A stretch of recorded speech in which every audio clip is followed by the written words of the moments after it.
welcome back to another Chris the Fish 03 video, or welcome if it's your first time. If that's the case, hit that subscribe button down below, make sure you like the video, enjoy, because in this one we've got some duck feeding and I've done a water change on the tanks, so I'll just give you a few updates on them.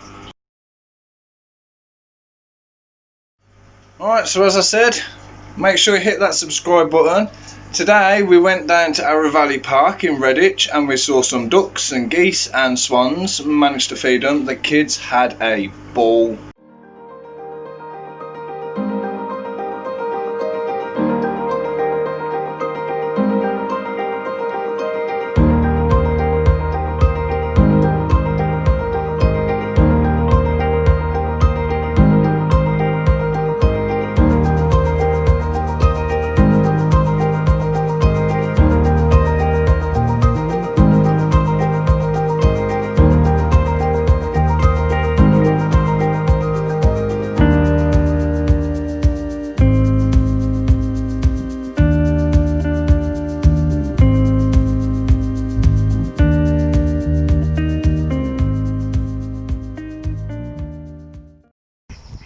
What about this one behind you? What that one behind you? That's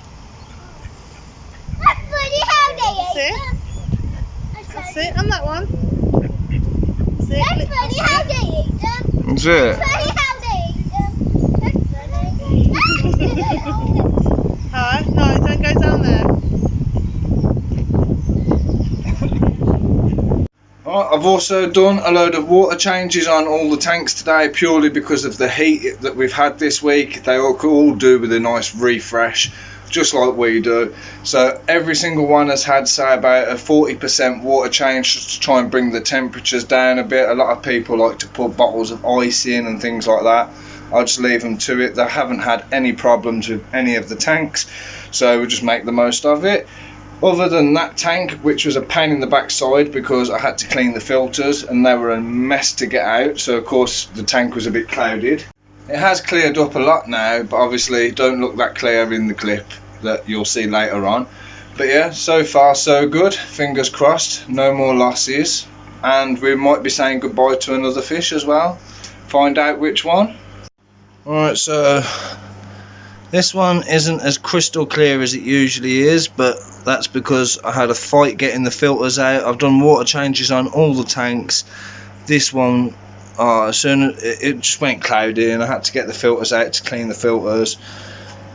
This one, as you can see, cleaned up all the poo from the Plek and the Oscar.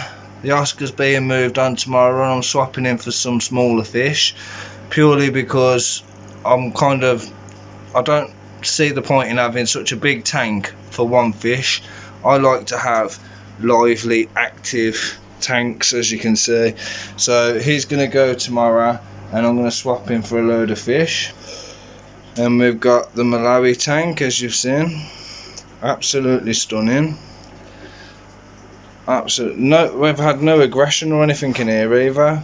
So I had considered putting a load of stones in and stuff like that, like all the rock out of the tote, but no, these guys have been absolutely fantastic, no aggression at all. Update on the 300. You've got the cribs, the convicts, which have bred, so they've got some fry. I'll put some footage in here now. And it's confirmed, I don't know how well you can see, but we've got convict fry.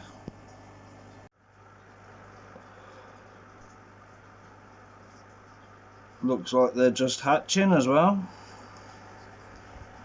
Convicts are parents, whoop whoop.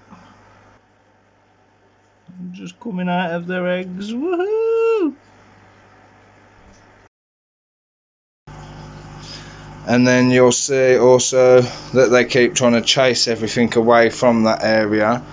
The footage that I just showed you, obviously you could see that they're just coming out of the eggs. I haven't actually seen the fry yet because they're always hidden at the back of the log. But still got our geos, the golden barbs, the rainbow, the cubensis, everything else is still in here. I've discovered as well them two big catfish that I got for free, which I can't, oh there they are both at the back. They are actually albino hoplo catfish, not giant albino cories. The tote has had a big makeover, as you can tell. Yes, I know, I've got the air on so all the bubbles are out. But still, I've put all the rocks in one massive pile formation. Makes it easier for me to get more fry and stuff because they've got plenty of space to hide. As you can see, there's still loads and loads of Malawis in here, and peacocks and everything. Still some big ones in there as well, so they'll carry on breeding. I might end up moving Henry into the tote as well, purely because of the size of him. You need something bigger. But then obviously we've still got all the parrots, the silver dollars, the silver sharks, or bala sharks, whatever you want to call them. And we've got the 3 JDs in here, as well as the turtle and the byebye. And then I've also put this ramp in as well, just to help Dill get up the top a bit. So I haven't seen him use it yet, he's hiding around here somewhere. But we'll soon see if I can get some footage on him doing that. I must say though, I do love this albino common plec. Can't wait for him to grow up nicely, so I'll be keeping him for definite. We've got Ginge and Sparky. They're all jumpy at the moment because I'm up at the tank. And we've got Bumblebee here. I could just keep going through these tanks all day long. I absolutely love them. What I am thinking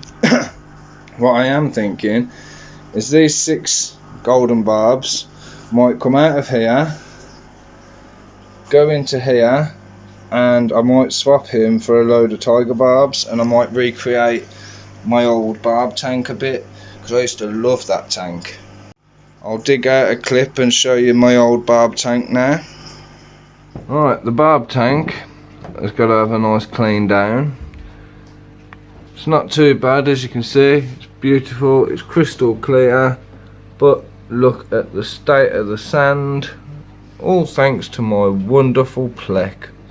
You get it all looking nice, you get it all planted perfect, and then this beast decides he's going to waft it all, and you can actually see the glass base in the boat, and all the sand, as you can see, he has kicked up behind the rock. And as you can tell, the external filter has cleared this up crystal clear already. I've only been out for a few hours. It's looking amazing. So yeah, that'll be the plan for this tank. I'll leave that there. I might put some more plants in or some more ornaments or something. But obviously that will be my new plan for that tank. But then in the meantime, I've actually had a clever idea, so you can just about make it out next to the, so you can just about make it out next to the plec. I've put a pump head in with the hose coming out, so to make it easier for me, I've still got the piece of pipe from the 4x2x2 tank that had the drainage tap underneath, so I've put that into there. All I've got to do is flick a switch, and that will automatically drain half the tank for me, and then I'll just fill it back up again. I've had to do that with all of these tanks today purely because of the heat. Wow, nothing's changed in the living room tank. We've still got all of our community fish in here with the pearl gouramis and the cories. We've also got the tetras and things like that. The plec and the catfish are still in here, but they're just hidden away somewhere at the moment. But yeah, everything's nice and peaceful, just the way I like it. So yeah, reminiscing through a lot of my old videos and my old tanks that I had, all my setups. I had some absolutely fantastic things, but again, it's all about progress. Look at how far we have come today. We've got all these tanks, we've got this fish room. Most people will come in and say, my god, it's like walking into an aquatic shop. That's practically what it is, except I don't sell things like as a living. It's just if I don't need them or don't want them or they're too aggressive, I'll sell them on. If they get too big for the tanks and I can't find something suitable for them, I'll move them on. Hence why we might be getting rid of another one. I'd just like to have my tanks active, happy, lively. You know, if you've been following the channel, you know how I roll basically. So yeah, Thanks again everybody for watching. Make sure you hit the like, subscribe, hit the bell, and we'll catch you in the next video. Bye bye.